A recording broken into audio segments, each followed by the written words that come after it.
سلامونه ستړي مشه وخت مو په خیر په مکړې د پښتو نیوز یوټیوب چینل څخه د نن ورځې تازه او مهم خبر ده. پیښور او د پاکستان په نورو سیمو کې د افغان کډوالو د نیولو عملیات چټک شوي دي.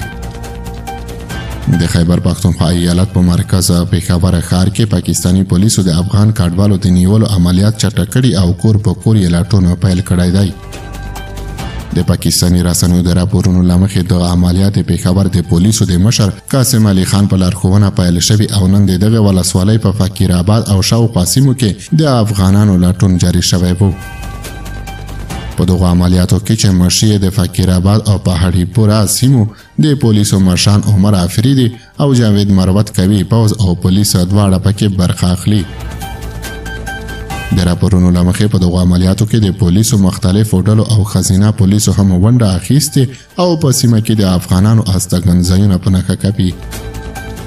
د پېښور د پولیسو د ادعا له مخې په عملیاتو کې غیر قانوني افغان کډوال کریا ورکوونکي او نور کسان نیول شوي او وسلې هم ترې نیولې دي.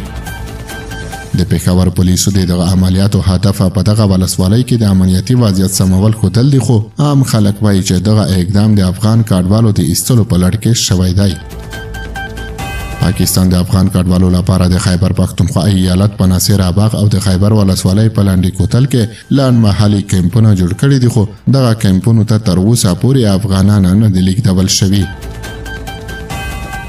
پاکستان د مارچ په 11 نیټه د افغان کډوالو او طالبانو وتلو لپاره ضرب الاجل په توګه ټاکلی و، خو وروسته د اختر له امله دغه نیټه د اپریل تر 10 وځنډېده، خو له ځنډ سره د پاکستان په بېلابېلو سیمو کې افغانان نیول کیږي.